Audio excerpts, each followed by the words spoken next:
Hello, listeners. This is your host, Tess Adair speaking. Just popping in to let you know that this week's episode is a two-parter, and you are now listening to Part 1. Part 2 is coming in 2 weeks. Hope you join us then.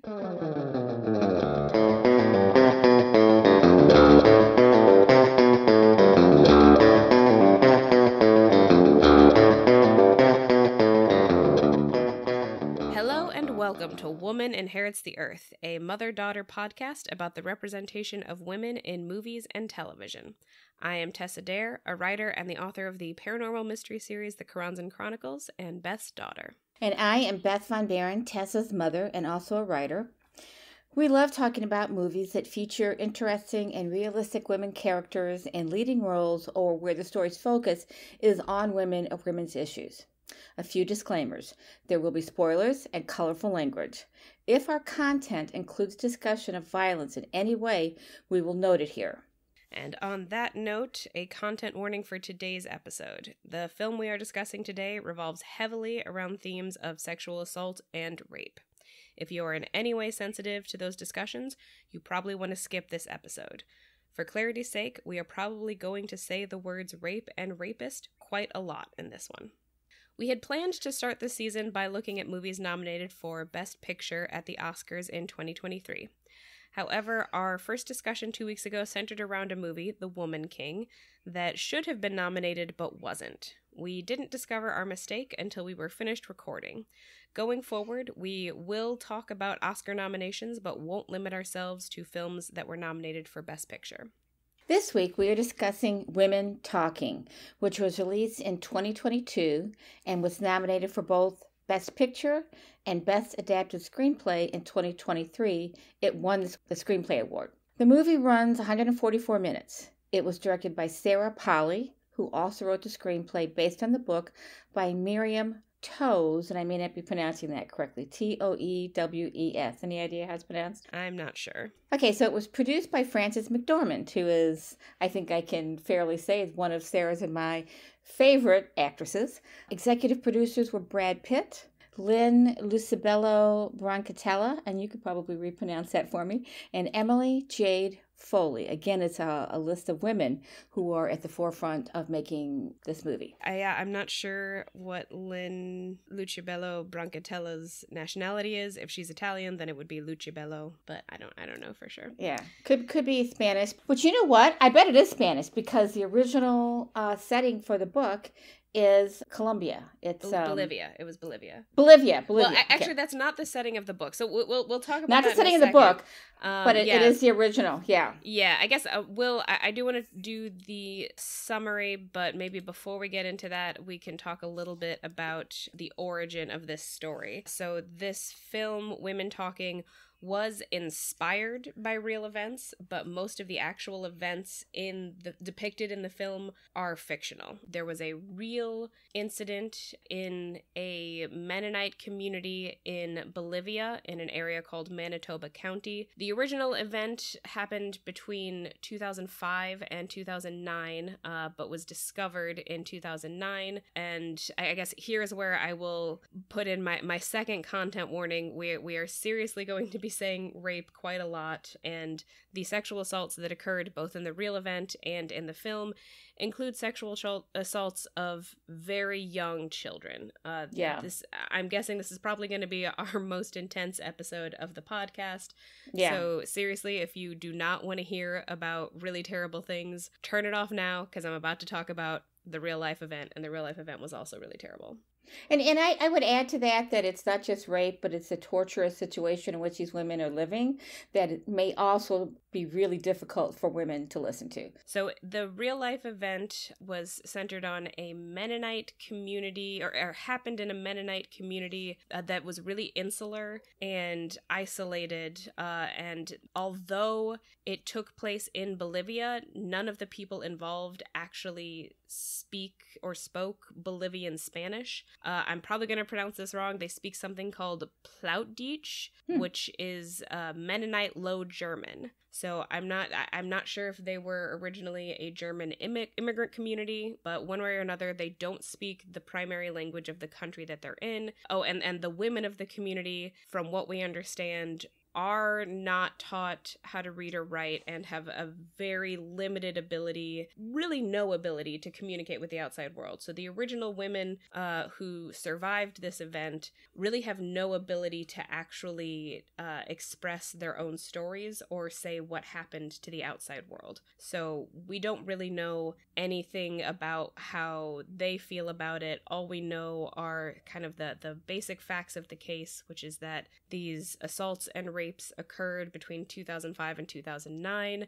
Eventually, 2 of the perpetrators were caught and implicated 7 others, and all 9 of those men were taken over to be prosecuted. 8 of the men were given really long prison sentences. The shortest prison sentence that I saw was 12 years. Others were convicted to 25 years.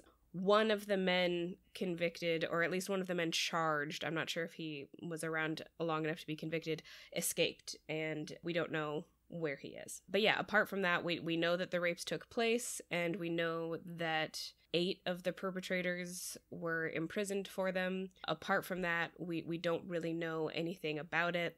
So the rest of our discussion today is really just going to be about the movie, which is pretty much fictional. The inspiration, according to the original author of the book, is basically it's a fictional reaction to a real life event. She said that she was partly inspired by she describes her novel as an imagined response to real events, and I believe there's some, and we see this a little bit in the opening voiceover. There's sort of this idea of this is a fictional female response to a real event that happened, and it's sort of playing on the fact that a lot of these women, from what we know, even in the real life case, that they were told that it was not real, or that it was that the original case was referred to as the ghost rapes of Bolivia for a while, and for a while it was believed that the culprits were perhaps supernatural in origin until the actual men and that comes up, found and out. that's in the movie. They talk about that a lot in the movie. So what we're talking about is a movie, a fictional story. We're not even going to call it a Mennonite colony because they don't call themselves that in the movie. But I understand it is a Mennonite community in the book. So this is a fictional story of a response to a situation that was inspired by that story. And that's important to point out because of what happens in the movie. So you want to do the summary? Yes. The summary of the movie. In a religious similar to a Mennonite colony, women and girls have been attacked and raped by multiple members of their community. The men who did this used a cow tranquilizer to subdue the women, who then couldn't fight back and were hindered in reporting the assaults because the drugs made the memories hazy. When they did report them, they were told that the perpetrators were ghosts or that they were imagining the assaults. Then one day, 2 young girls caught one of the rapists in the act, and he was jailed in a barn where he gave up the names of the other assailants. After one of the assaulted women attacked the jailed men with a scythe, the colony elders decided to move the assailants to the city jail for their own protection. A short time after that, almost all of the men in the colony left to post bail for the men. The elders then give the women 2 days to forgive the men and essentially get over it. Any woman who refuses to forgive them will be exiled. Once the men have left, the women take a vote with 3 choices available: do nothing, stay and fight, or leave. The vote results in a tie between stay and fight and leave. So the women from 3 families, all generations, girls, mothers, grandmothers, are chosen to debate between the 2 tied options and decide what they will do.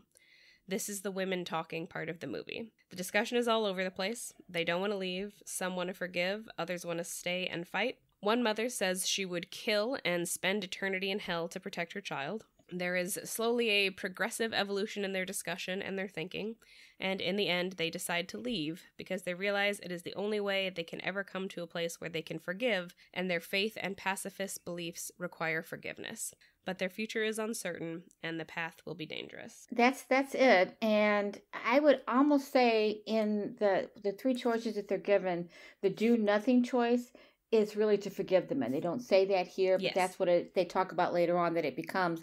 And as I as you were talking and I was thinking about this, I thought, this is another movie that could have been titled Decision to Leave. Yeah. But then that would give the ending away, and that is a movie, Decision to Leave, that we're going to be talking about in the next month or so. Yeah. But that's what I wrote down. This is another decision to leave. It's a very difficult one. This movie was made. Oh, go ahead. Do you have something else? I mean, I have like a personal note, which is sort of my final content warning. That's basically, if you loved this movie, you might not want to listen to this podcast. I am probably going to be critiquing it pretty harshly. The one good thing that I want to make sure I say up front is that I could see this movie being very meaningful and cathartic to someone who has experienced sexual assault or any kind of abuse. It is trying to give survivors a voice, and survivors deserve a voice. So I want to be clear that none of my criticisms are intended to take away from that voice. If this movie spoke for you in any way, that is wonderful, and I hope my criticisms do not in any way diminish that. Yeah, I think that's a great comment to make. And I did not like this movie either. So for different reasons, I just think it's got mixed messages in it. So I'm also going to be very critical of it. It's also just a really difficult story. It is. to bear witness to, and to think in the back of my mind, wow, this is based on a true story. It's harsh. It's very hard. But anyway, let's get back into the introduction. So this is made by Orion Pictures. It stars Rooney Mara. I think it's Mara. Okay, Rooney Mara. Claire Foy, one of my favorite young actresses. She played Elizabeth in the Netflix The Crown series, and she was superb. When they switched to the next generation of actresses, older actresses playing Elizabeth, I lost interest. She was just so amazing. Judith Ivey, who is another one of my favorite actresses, doesn't show up on a lot of stuff. She's more of a character actress. She's got a lot of credits. The one thing that you might remember her in is Designing Women. She was in that all of the seasons. I don't remember what role she was, but it was a recurring role. Wasn't a starring role, but it was a recurring role. These other actresses I don't really know. Jessie Buckley, Sheila McCarthy. I do know Jessie Buckley, and I mostly want to talk about it because, first of all, I do think it is a little bit of a funny casting decision to choose both Claire Foy and Jessie Buckley. Oh my God. So incredibly so similar, much alike. And yet their characters are like almost opposites. But it made for very confusing watching, and I think it was only really hard to get them straight. Yeah, the only way that I was able to deal with it was because I do recognize Jessie Buckley. Jessie Buckley is the main actress from the film Men, which I don't know if we want to cover it, but Men feels almost like the other side of this movie in some ways. But so yeah, very interesting to me that Jessie Buckley has kind of made her career being in these like intense hyper gender relations movies. But yeah, that's I think out of the apart from the ones that you mentioned, she's the only one that I'm really well, and she and Claire Foy are both portray both very intense characters in this film. Probably the two most intense of the women who are the primary focus, and they look a lot alike, and they're somewhat similar in their attitudes about leaving, and yet for very different reasons. Neither one of them wants to leave, but for very different reasons.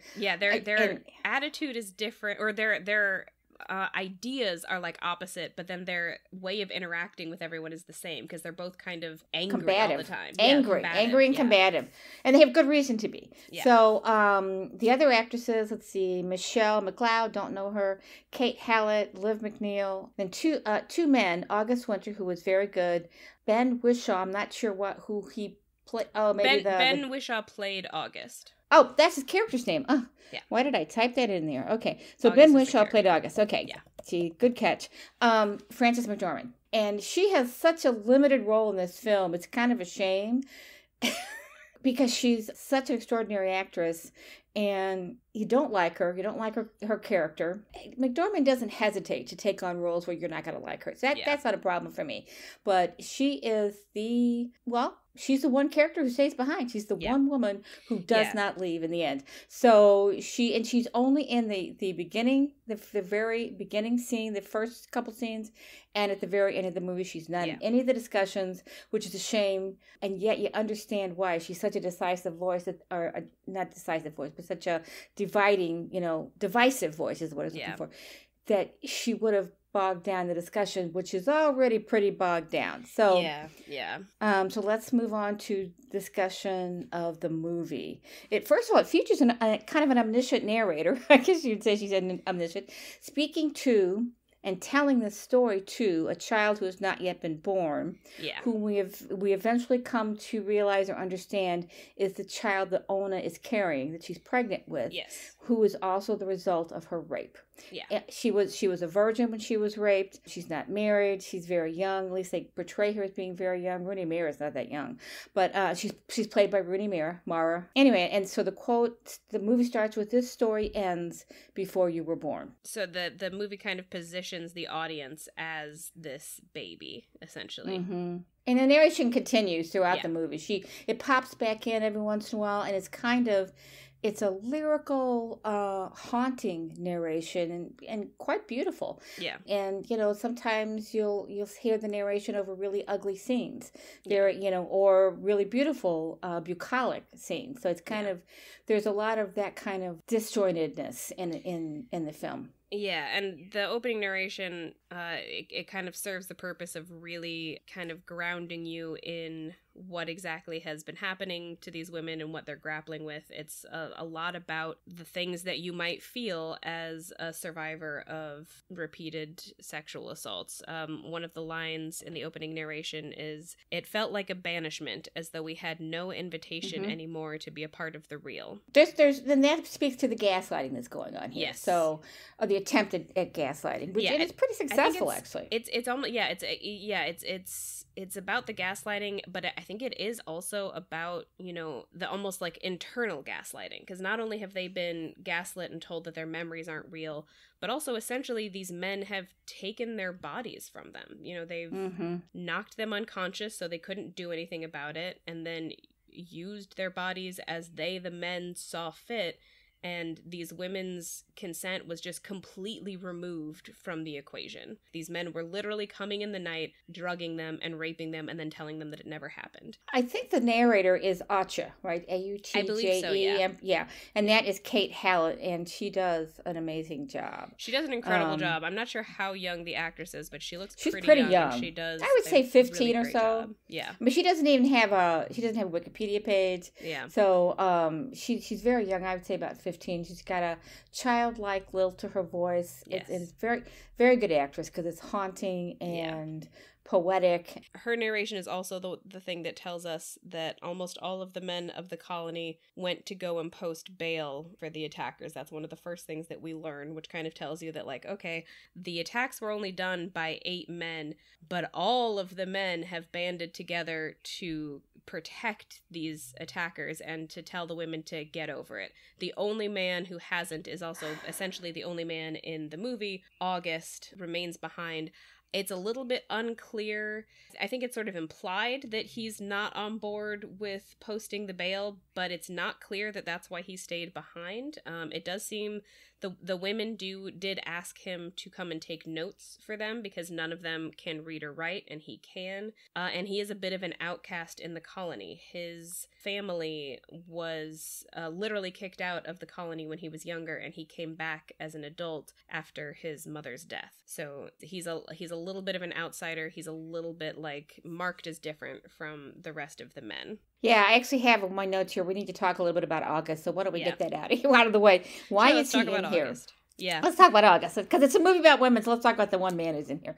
Why is he in here? What purpose does he serve to the filmmaker's message is the question that I'm asking. Is he a good guy? Is he part of the problem? Does he grow during the film? And I think he does. But why does there always have to be a man in a movie about women that we are forced to care about? That's another big question for me. Yeah. And he makes a comment. He tries to nudge them along at one point later, about midway through the film, in their process because they're running out of time. He's right, but Mary Kay says that he doesn't. This is not his fight. He doesn't get to have a say. Yeah. She's pretty mad about it, and she's right. But he's also right that they are restricted in time, and they only have 2 days to get this done.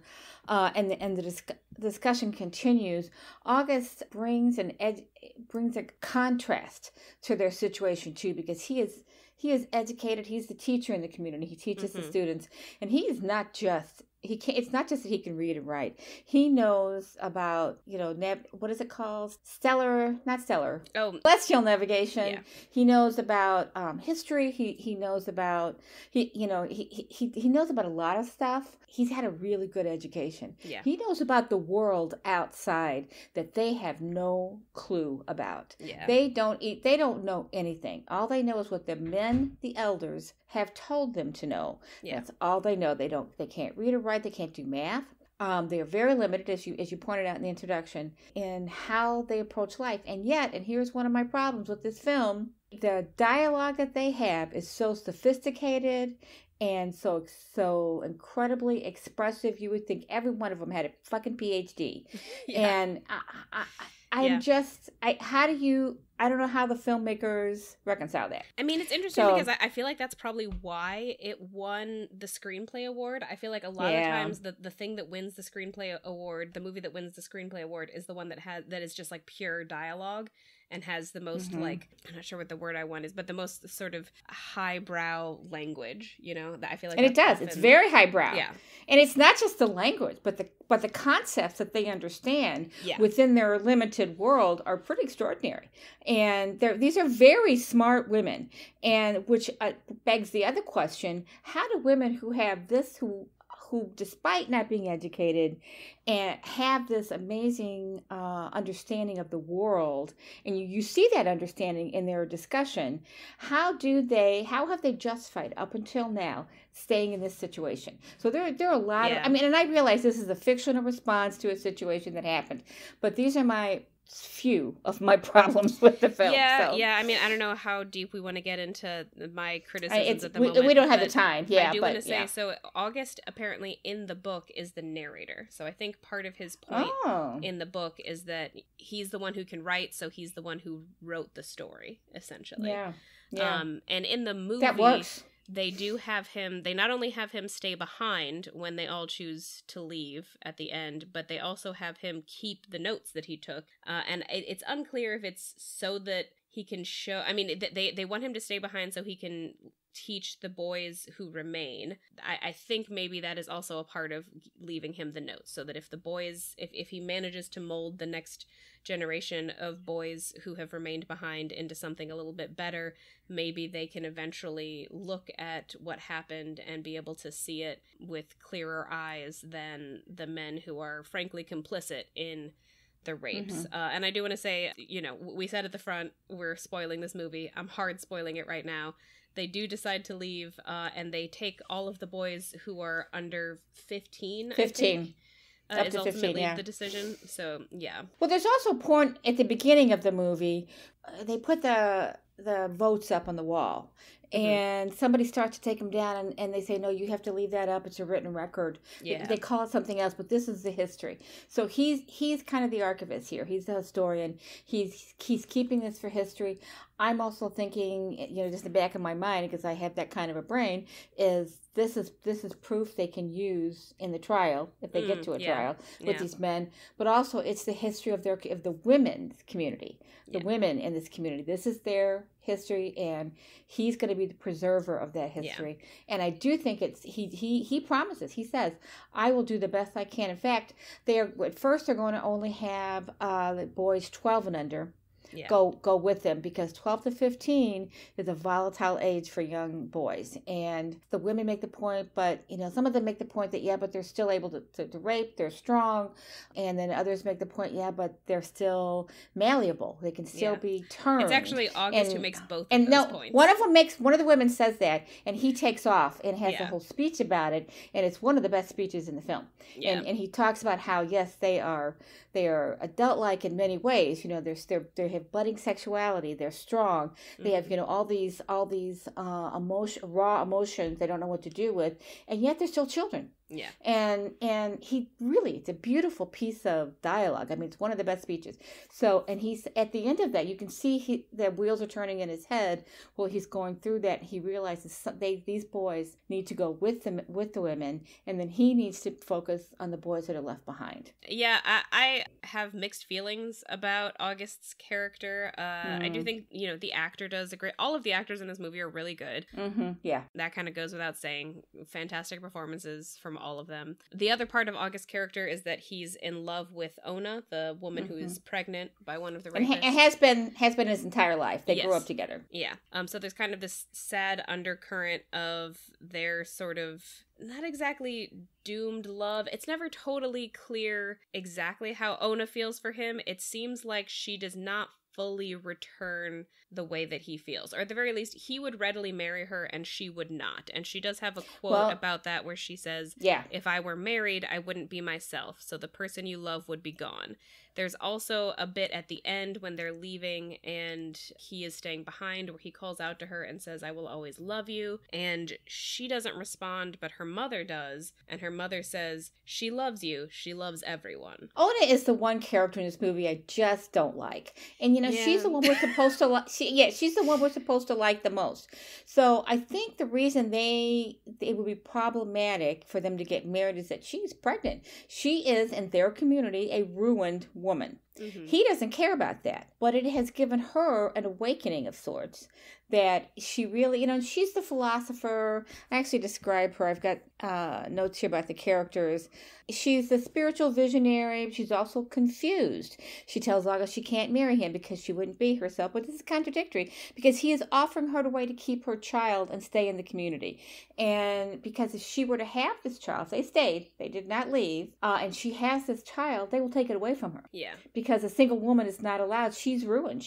This is her fault. She's pregnant with a child. She's not married, and they don't care. The men don't care. Yeah, there's every chance that they would return the child to the rapist's family. The rapist family, yeah. And they might even exile her anyway, because it's just not, anyway. Yeah. Probably not, because other women, and we'll get to that in a little bit, but at least one other woman has had a child as a result of rape, and it did not have a good ending. So, but anyway, he's offering her a way to keep her child, but she is this hippy-dippy, I'm not kidding about that. She's this hippy-dippy woman who's, I can't be myself. Yeah, she's got this like moony look on her face for half of the movie, and it's my God, off-putting to me. She says something at the end, and I hate to skip ahead, but she says something like about love. Where is it? I know I wrote it down, and I wrote in big letters, bullshit. She has a lot of the, more aimless philosophizing of the movie. It's just ridiculous. She says, why does love, the absence of love, the end of love, the need for love, result in so much violence? I'm sorry, honey, it doesn't. This is bullshit. And she's just like this flippy-floppy, dippy chick, and I don't like her. And she takes it, she does two things. She both takes them off focus too often, but then a couple times actually brings them back into focus. She's, what do you call it? She makes things happen in the story. So she's it's like they put her into the story just so they could get them from one point to another. She's that, that kind of, but maddening. She's maddening. Yeah, she's kind of the one who represents the argument to leave. She's kind of the first one who states outright that she wants to leave. She's also the one who eventually puts forward the argument that the only way they can actually forgive the men is to leave. Because she's basically states, if they stay and they have to continue to deal with the men who did this to them, there's no way for them to get space from their anger and pain. So the only way that, and that's ultimately the winning argument for them. Yeah, and we'll talk about that at the end of our discussion, because it's a really interesting argument, and I think it deserves at least 10 to 15 minutes of our time. But when she says it, and then she kind of goes back on it later on. Yeah, she goes back and forth. Yeah. She's also the one who says, I wouldn't call the future of our relationship with the boys and men we love a last minute concern. Because someone brings up that they have to decide if they're okay with living without their brothers and potentially their sons. And then someone else says, we can't get caught up in these last minute concerns. And then Ona says, I wouldn't call the future of our relationships with the boys and men we love last minute concerns, which I get, but at this point I was just so frustrated with all of them and this whole conversation. Yes. I was like, how can you love someone who doesn't see you as a human being? I don't think they ever express, any of them, any remorse about leaving their husbands. It's their sons. And if you and their brothers. haven't had, and their brothers. Yes, absolutely. Because those are the people they grew up with and knew as children. So your brothers and your children, they don't really give a fuck about their husbands. They don't talk about them. Because these are probably all arranged marriages anyway, but their children, how do you leave your child? And this brings, as I was watching this, I'm brought to mind all these whenever parents have children who end up being psychopaths or sociopaths and do things that are just beyond the pale, and this is a child they gave birth to, they raised, and they can't reconcile who this person has become. And that's kind of that's the potential, well, for some of the boys, because I think we're led to believe that some of the rapists were very young. So so some of the boys it's already happened to.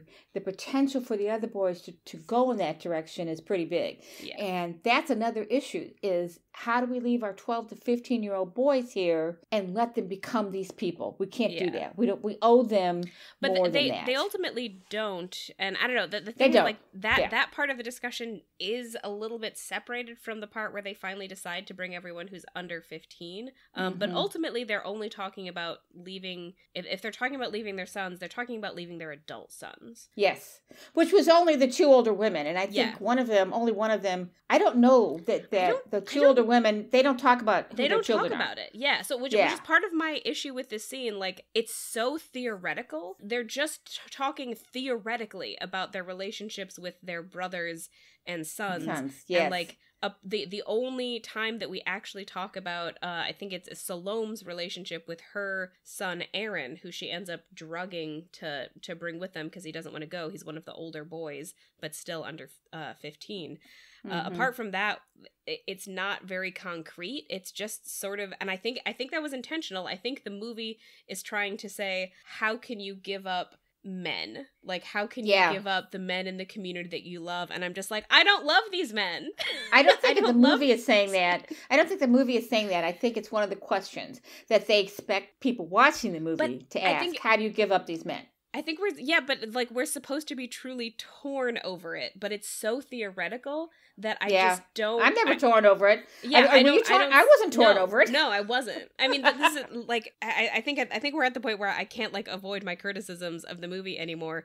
I had a really hard time identifying with anyone and identifying with the question. And part of it is that these women sound so well spoken and well thought out, and they're given this opportunity. All of the men except for August have left, so they can very easily physically pack up their stuff and go. The abusers are gone. They have given them this opportunity, and they're all really well reasoned, and they understand the situation they're in, and they understand what has happened. And we're gonna have to talk a little bit about the worst parts of what's happened. They reveal eventually in the movie that Salome, the one who attacked the men with a scythe, her 4-year-old daughter has contracted a venereal disease because she was also a victim of the rapes. So at this point, we are talking about men. Is that what it is? I didn't get that from it at all. That's what it is. How did you get that? I didn't see what you. So where did that come up? There were 2 moments. There's a part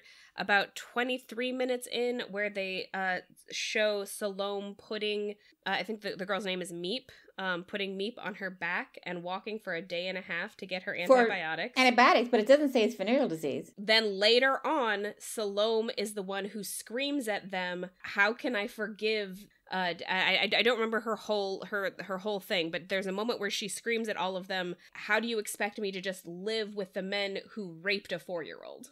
Like she says that. I missed that piece of dialogue because here's my take on that.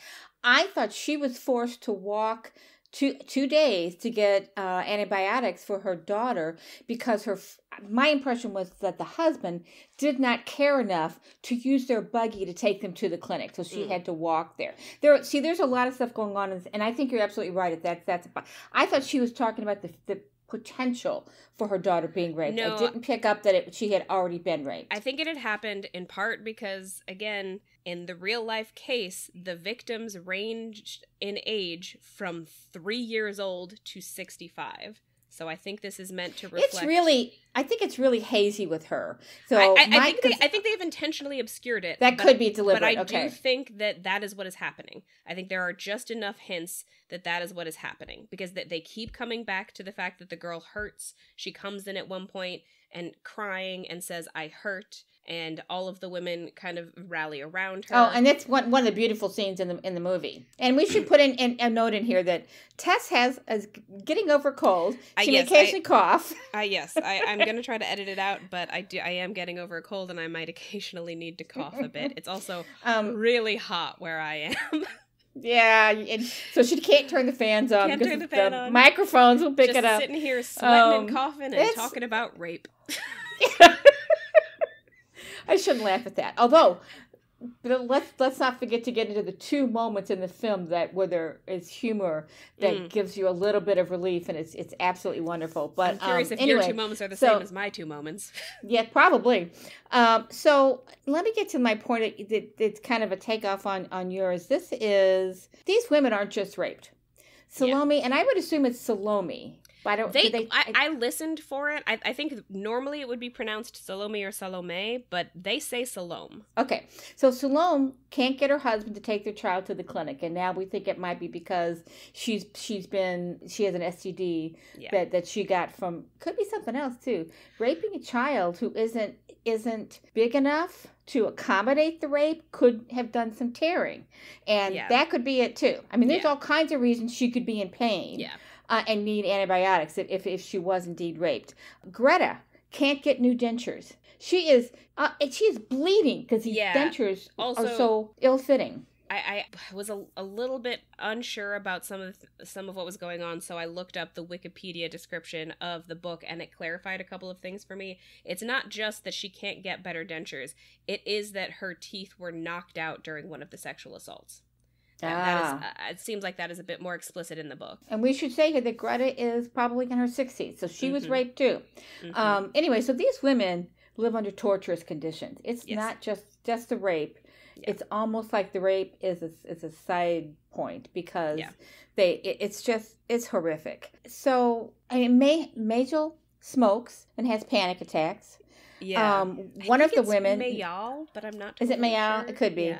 Nettie was raped and was impregnated, and she gave birth to a severely deformed child. So her suspicion was that her brother raped her. And at that point, she decides never to speak again and to become a man. So she is a trans man that they call Melvin. Yes, I think we should refer to him as Melvin. Right, but you have to give her backstory to get there.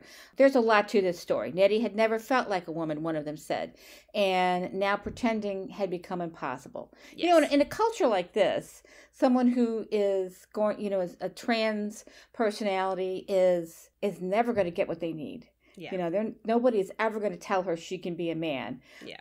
But somehow being raped and giving birth to a deformed child allowed her to make that transition without the men saying a damned word because they know. Yeah, it's just anyway. So she's Melvin. He becomes Melvin, but here's the other thing about her brother raping her. I know that in the original story it's a specific period in time, but it also makes me wonder how much inbreeding there was in this community. If they were that isolated, at some point that's got to be an issue. But the point of bringing this all up is that it has. And there's a psychological description for this that I can't come up with, but when you attack people who have the same kind of pain you have and you identify with your attackers. So there's some of that going on here. Mary Kay, which in the first time when I watched, I thought they were saying Mary Kay, but it's Mariche. It's Mary Kay. Yeah, Mary Kay. Attacks Mahal, but she herself is so full of rage that she can't see that she's in the same place. So she says, Mahal smokes, she has panic attacks, and yet Mary Kay, her husband, beats her and their children. And then you see that to come to fruition at the end of the movie. Yeah. So she says she gets really mad at Mayal and says something along the lines of, "Why is this so much harder for you than it is for the rest of us?" Yeah, she's attacking her for having a real emotional response to her pain, for expressing her pain, for trying to deal with her pain. Yeah, I found Mary Kay, and maybe before we move on from Salome, just in case we don't come back around, Salome is the one who represents the argument to stay and fight. She is the one who most agitates for essentially killing the men. She has a truly murderous rage, and I think that is meant to be your last hint that it's because her 4-year-old was raped. You know, and she says that she would rather kill these men and go to hell and spend the eternity in hell than let her child be attacked again or be hurt again. But yeah, but Mary Kay was a really difficult character for me to understand at first, because it felt like she was sort of, because she's the one who gets the most mad at August when he tries to insert himself, and yet she's also the one who is most vocally advocating for staying and doing nothing. And then eventually they reveal that she has been in this abusive marriage the whole time, and that no one has done anything about it. And I think that's really important. I think her anger at Mayal is partly because she feels like Mayal is finally experiencing something of what she has experienced this whole time, and Mayal isn't able to deal with it. And no one is pointing that out. For so much of this discussion, nobody mentions that Mary Kay has been dealing with this abusive relationship this whole time, and then finally it gets brought out into the light, and that did, I think, really, by the end of the movie, I thought Mary Kay was the best character, honestly. Yeah, I did too. And it's funny because it's a real slow reveal. And we hate her at first. She is such a bitch. She's a bitch. She's just aggressive. So confusing. Yeah, she's really aggressive. She's angry. She's aggressive. She's aggressively in favor of them not standing up for themselves, which is just confusing. Which also brings up the question that I had at the beginning of our discussion is, stay and do nothing. What does that mean? Because it doesn't include, does that mean forgive them? Or I guess that's what that means. And then there's a stay and fight. And what would that look like? They never really say. Yeah. Other than Salome, who says, I would kill them. Yeah. But is there no in between? Can you get justice for yourself? Yeah, this is kind of one of my bigger annoyances with the movie, because in theory, they're supposed to be debating between leaving or staying and fighting. But most of the actual debate is between leaving or staying and forgiving. They don't actually talk about staying and fighting very much. And maybe what that would mean. Maybe that's supposed to be a commentary on how women are so conditioned to not stand up for themselves. I don't know. But it's frustrating because it feels like if staying and fighting is an option, then you have to talk about what that would look like. It is implied by the end that none of them have guns. So there are at least as many men as there are women. So when the men return, are you planning on fist fighting them all? Are you planning on waiting until they fall asleep and killing them in their sleep? Because I honestly think if what they decide to do is quote unquote stay and fight, the only option if you don't have guns is wait until the men go to sleep and then kill them in their sleep. And if you're not ready to do that, then it's not an option. Then the only option is leave. And for them, that does seem to be their only option. But as a modern woman, I was sitting here thinking, you do have other options. There's strength in numbers. All of the women, and by the way, these women is probably even halfway through the film are still talking about respecting their elders who are all men. And yet the women saying that are older women, and they are the elders in this situation. Yeah. So, and they're saying you should respect the elders, but no, ladies, you are the elders here. You are elders too. So, but there's strength in numbers. They could band together. They could tell that they could protest. They could tell them we're not going to do these things. We're not going to raise the gardens. We're not going to make your meals, and you have to listen to us. But they don't see that as a possibility, and I have to think that that's because these men are so far gone. I mean, when you think about it, men who will go into town to post bail for rapists who would rather do that than believe the women they live with, the mothers of their children, then those men probably are too far gone. So I think this is something that they come to a realization during the movie that there is no way these men are going to change. Most of the men in this community, in this colony, are not like August.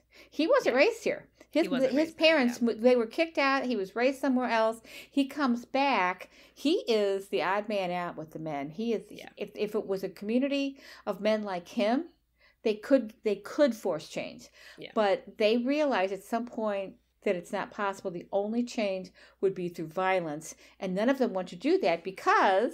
And we're getting into the ending of the movie here, but they have Mennonites are pacifists, and yeah, they don't they're talk. Very pacifist. They don't talk about their Mennonite philosophy. They talk about because they never say that word in the book in the movie, but they just talk about their pacifists and their love of God. Yeah, we want to try to keep this discussion somewhat bounded, so I'm going to make a couple of points about Mari Kay and kind of my turning moment with her, which is basically when Ona, well, she blows up at Ona, and then Ona kind of blows up back at her, and then, not sure, I think it's Ona's mother, or maybe it's Mari Kay's mother, tells Ona to apologize, and Ona initially apologizes for just what happened in the moment, but then she goes on to apologize for the fact that none of them have ever done anything about Mari Kay's abuse. They've known the whole time that she is in an abusive relationship, and they have just expected her to continuously forgive her abuser and stay with him and not complain. And when that was revealed, her character suddenly made perfect sense, because to her, how is this any different from how life has always been? And she has always been expected to just go along with it because that's the only option. So for her, this is not really a change. And on top of that, I think a big thing that's happening there, because Ona apologizes to her for never doing anything, and you finally see some softening in Mari Kay's face. And then Mari Kay's mother comes over and apologizes and says that she should never have allowed this to continue, that she should have done something a long time ago, and that she's been wrong for years. And that is kind of what changes Mari Kay's outlook on the whole situation. And I think it's basically because in order to survive her abuse, she had to put up these walls, and she had put up these walls in such a way that she could no longer take them down herself. She needed the other women to reach out and take down the walls for her and tell her that she has never deserved this abuse and that they should have done this a long time ago. She could not get there on her own because she was stuck in this place that had protected her this whole time. And I felt like, to me, that was kind of the best moment of the movie, in part because it felt like the most applicable. You know, a lot of the time, abuse survivors do end up in this situation where they're defending their abuser or, you know, coming up with reasons to stay. And it's because that's how they've survived, that's how they've had to survive. And sometimes when you are in that situation, you can't get out of it on your own. You need someone else to come in and help you, because that's just, you know, I mean, that's how abusers work. They isolate the people that they're abusing, and they push them down into this hole until it seems like there's no way out. So they use gaslighting, and we haven't talked about that very much, but it is essentially a big theme of this movie. I mean, about the first third of it, they come back to this, how nobody believes them, the men don't believe them, they don't care, they're telling them they're crazy, or they're imagining it, or it's a ghost. So, and that's another thing that abusers do. Or it's Satan. It's Satan. Yeah, we should also talk about the religious stuff at some point, because the movie is a lot about their faith. But this moment also leads to really interesting line that I'm not sure how I feel about, because Mari Kay's mother, Greta, says something along the lines of, you did what you were told, you continuously forgave him because that's what we expected of you. And then Agatha says, or I think it's Agatha, but it's spelled Agatha says, perhaps forgiveness can in some instances be confused with permission. I'm a little torn on this line. No, this thing is, it's never permission. It's never acceptance. It never should be. But that's what they have been practicing in this community. Exactly. Forgiveness for them has always been permission. They didn't see it. They couldn't see it until now, until their children are at risk, until their whole community is at risk. All of a sudden, this crisis kind of pushes them into an awareness that forgiveness is maybe something they can practice because their religion requires it, but it doesn't mean they have to let somebody hurt them. You know, it doesn't mean they have to accept that. Yeah, I think the distinction is you can forgive someone and not stay with them. Yeah. Forgiveness doesn't mean that you continue to put up with it. And how they come to this realization is through their talking. Yeah. Up until this point, I think we are supposed to believe that these women don't really talk. They have been isolated amongst themselves and away from one another. You know, they talk about the weather, or they talk about, diapers, or whatever is their, their day-to-day life, but they don't talk about these issues. And getting together, women talking, one of the themes of the movie, I think, is so important for not just women, but anybody who's been oppressed. Yeah. There is strength in numbers. And when you get together and you talk about it and you realize what's really been happening, you see that this woman has been abused. And even though you might have seen it, you might have known it because she comes to church with her face all black and blue, you don't really acknowledge it. And it's not until they started to talk that this change, this transformation really happens to each and every one of them. And they suddenly realize, we have to leave. Not flee, because they talk about the difference in fleeing and leaving, and Yes. I'm not sure what the point of that was, but yeah. they decide to leave. I think it's because they don't want to feel like they are running in fear. They want to feel like they are making a proactive decision to distance themselves from the community, because they don't want it to feel like the men have forced them out. They wanted to feel like they made the decision to leave. I think that's the main difference between fleeing and leaving. And this is her mother coming to her and enveloping her in a hug and letting her release the pain that she's been feeling at not feeling, because it's contradictory. Her brain is telling her this is wrong. This man shouldn't be beating me up. This man should not be beating up my children. But the community is telling her she's wrong. She needs to accept this. So you can just see that and forgive him. So she just sees in this moment when her mother envelops her in a hug and tells her this was wrong of me. I never should have told you it was that you needed to forgive him or give him permission. Yeah. That's a turning point in the movie, and it's a really important one because they all get it. Yeah. They all are now on the same page. So it's a pretty amazing scene. Yeah, I thought that was kind of the best scene in the movie. It made a lot of things clearer to me, and to be honest, I feel like it's partly the best scene in the movie because I feel like by the end, Marie-Kay is the most complicated and realistic character. One of my complaints about the movie, and we can get into the full scope of it in a second, is that apart from Marie-Kay, everyone is just so perfect.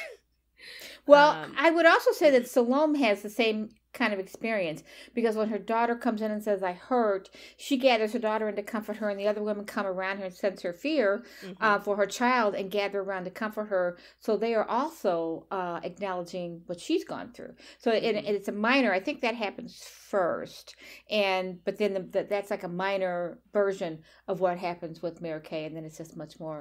So they're accepting each other's pain. Okay, so before we get to the humor and the end of the movie, I had a couple of questions myself. How do the men of the colony have the power to determine the women's entry to heaven? Because they're the ones that are making the rules. I guess it's their religion, and we can talk about the religious aspect when we get to the end of the movie. But that's one question I have. And the question I had about the whole forgiveness thing, would that mean that the men did not have to go to jail? That was the question they never really take up. Yeah. But if they forgive the men, then those 8 or 9 men need to go to prison. Yeah. that should be it. The movie seems. The movie ends before we would get to that point. It seems sort of uninterested in what would happen to the men afterward. I mean, I guess that they're in jail now. The question is whether they would go to prison. Jail is like where you stay when you're awaiting trial. Mm-hmm. And it does seem like because they brought the men to jail, which means that they have brought this to. I think the movie is set in America. I'm not totally sure. Yeah, it might be set in Canada. The book is set in Canada. Yeah, but either way, they've brought this matter to a court of law that is not just going to dismiss it because the community forgave the men. Mm-hmm. So that it does kind of seem like even if they do forgive the men, they would probably still have to go through their trial and probably still go to prison. But I do think it's not really just about the men who committed the actual abuses. It's about the fact that all of the men, except for August, went to go get them out of prison and are now requiring that the women essentially Yeah. never bring this up again. Yeah. And I do believe that they, the women, obviously the men went to jail, not just to protect them, but because they've been arrested. The Wikipedia page says that they have been arrested. These Yes. men have been arrested because they do live in a land of laws, whether it's Canada or America. And the land that they inhabit is not like a Native American reservation where it has its own government. Mm-hmm. They're part of the national government, and they have laws. So, Yeah. My other point about the movie that I thought was interesting was the importance of literacy. Mm-hmm. And I really don't think you can give enough importance to this, because people who cannot read or write are at the mercy of people who can. Yeah. And they do bring up at the very beginning of the movie that, yeah, we can't read or write, but we can vote. We know how to vote. And yeah, but if they can't read, how do they get the antibiotics they need? Yeah. How do they know that they're giving? How do they know that they're measuring correctly? Yeah. Anything. It's a very limited experience or environment, a very limited life, and it's really. Yeah, I didn't write this quote down, but that kind of feeds into the part of the movie where Ona asks August how he would feel if his entire life it had never mattered what he thought. And that's kind of the thing. The literacy is connected to thought. There's also a moment towards the end where Marike says that they're asking for 3 things. We want our children to be safe. We want to be steadfast in our faith, and we want to think. And I think that the lack of literacy, it is intended to keep the women from thinking. Absolutely. It is a way of telling them that their thoughts do not matter, and that has been true their entire lives. Their thoughts have not mattered in this community, which means your entire person doesn't matter, because we are our brains, we are our thoughts and how we react to them. If we're not allowed to think, then we're not allowed to be people. Yeah, absolutely. The other point that I want to make before we get to the ending is that I love that while this fascinating philosophical discussion is going on through, and it's pretty much going on throughout the whole movie. They take a break at one point, and they come back and feed each other. They all bring stuff in, so that they can have a meal together, and that's there are parts of this that show the benefits of living in a community where you share your life, you share things. At the end, they're all putting their stuff in each other's wagons. That's a real important part of their life, and it's beautiful. But while this discussion is going on, the teenagers, I just want to point out that in this discussion, this environment that they're in, which is in a barn, they do it in the barn. It's the 3, I don't know if we covered this in the beginning, but because they can't come to a decision, the women as a whole, every woman in the community, they choose these 3 families to make the decision. And it's the elders, the 2 women who are older. It's the mothers who are, the mother age of young children. And then there's some young girls. So I would say like 12, 13, 14 years old. And they are an important part of the discussion. It's all of the generations of these families. These women respect their daughters. Yes. Which is something... the men don't respect the women, but the women, it's a very different way of looking at the world. But while this discussion is going on, the teenagers several times bring them back to reality, because they at first they go through stages, and the first stage they decide to stay. And the teenagers who caught the rape in process said, but we caught them. Are you not going to do anything about this? Why are you making it so complicated? And yet these 2 teenagers are fascinated. They seem like they're not. They're playing with each other's hair, and they're giggling. They're being teenagers, but they're listening. And they are fascinating and focused on discussion while they're still being teenagers, which I thought was a beautiful visual in the film. So that's my last comment about that. There were a couple of quotes that I thought I'd bring up. It's doomsday and a call to prayer. And it is. That is their life. It's doomsday and a call to prayer. And I think you mentioned this one. We've been treated like animals. Maybe we should respond like animals. That's the stage where they're talking about fighting.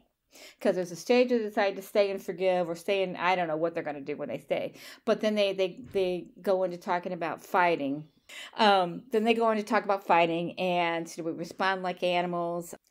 And I don't know if it's who brings this up at one point. There's a quote that we need to describe what we're trying to achieve, not just what we want to destroy. And I think this is a common problem in modern day political discussions. Mm-hmm. We want to tear this down, but what do we really want to do going forward? And the other thing that really is so obvious to me in this movie is that it is inevitable in any situation, any society where men hold full, unilateral, authoritarian power, that women will be raped. That's just the way it is. And it's always been that way. And until women, have full equity with men, or, equality with men, they are always going to be subject to rape of some sort. Physical rape, emotional rape. That's just it. All right, listeners, like I said at the top, this week's a two-parter. And what an uplifting note to leave you on. Come back in 2 weeks to finally hear what Beth and Tess managed to find funny about this film, as well as our hot takes and final conclusions.